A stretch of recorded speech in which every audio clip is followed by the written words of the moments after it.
All right, let's dive in.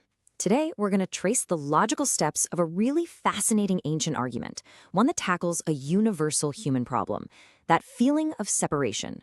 We're going straight to the source text to see exactly how it builds its case for a path to salvation. So, let's get into it. The entire argument really boils down to this one profound question. It's a huge philosophical puzzle, right? How can something that's imperfect ever truly connect with something that's perfect? How can a being that's flawed bridge the gap to a being defined by absolute wholeness? This is the core problem the text sets out to solve. Okay, so here's our roadmap for following the text answer. We're going to move through 5 logical steps. We'll start with where the problem even came from, then we'll look at the impossible standard it creates. From there, we'll check out an early kind of temporary fix, then shift to prophecies of a final solution, and finally see how it all comes together in one ultimate answer. First up, the origin of sin. See, the text argues that before we can even begin to appreciate the solution, we have to fully, and I mean fully, grasp the nature of the problem that created this fundamental separation in the first place. So the text breaks this down into this powerful 3-part sequence, almost like dominoes falling. It all starts with deception from the outside, a lie. That lie leads to a conscious choice, an act of disobedience. And the immediate result? It isn't some lightning bolt from the sky. It's an internal consequence, shame and fear, which causes them to hide. And that creates the very first separation.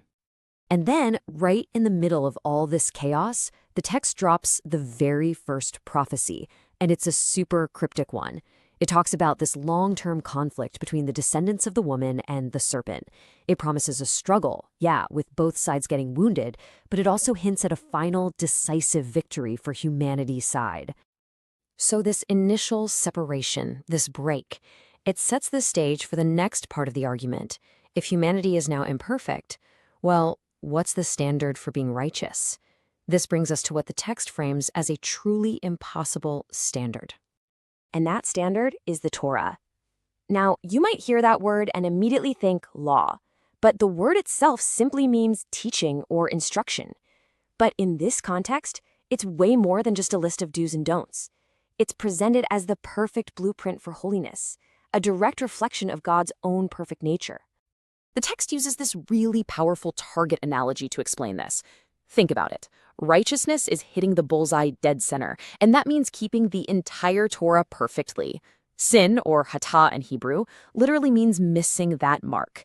And here's the crucial part of the argument. It doesn't matter if you miss by an inch or a mile. Breaking even one command means you've missed the target completely. So why such an absolute all-or-nothing standard? Well, the argument grounds it in the very nature of God, who is described as Kadosh Adonai. That repetition, holy, holy, holy, it's there for a reason. It's for maximum emphasis. It signifies a state of absolute, untouchable perfection. Because of this, even one tiny miss creates this massive, impassable chasm. Okay, so this super high standard creates a really practical dilemma that the text itself highlights. The ancient system for dealing with sin, the one laid out in the Torah, it was all centered around a physical temple and a priesthood. Since those don't exist anymore, the text poses this critical question: how on earth is it possible to solve this sin problem today? And that question leads us directly to the temporary system that the text says God provided. It's this ancient mechanism designed for atonement, and it's all built on the principle of sacrifice. The Hebrew word for this is korban, and its literal meaning is the key to understanding the whole thing. The root of the word means to bring near. So a sacrifice wasn't just about paying a penalty. It was a mechanism, a way for someone separated by sin to bridge that gap and actually approach God again. The process itself was just dripping with symbolism. Picture this.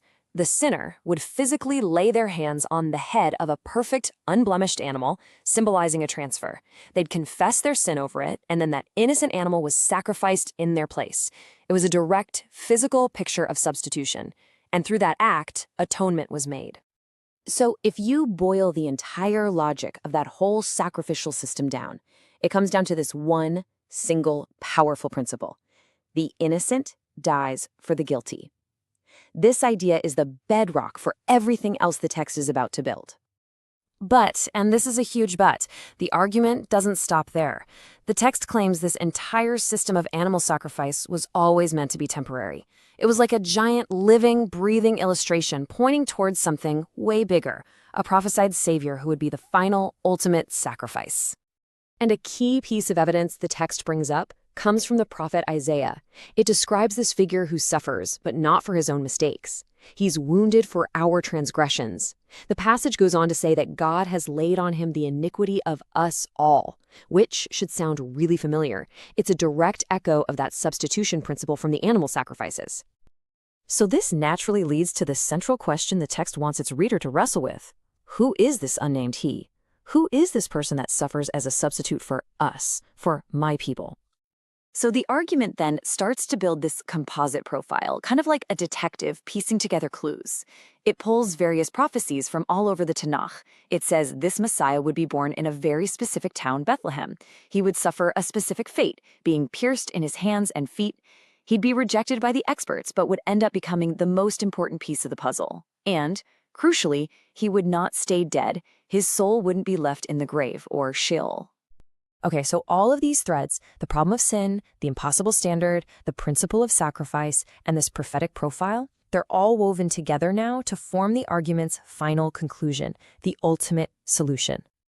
And this is it. This is where the entire logical progression has been heading.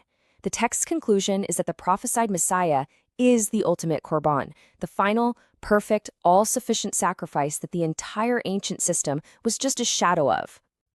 According to the text, this ultimate sacrifice brings in something totally new, a new covenant, and it's presented in direct contrast to the old one.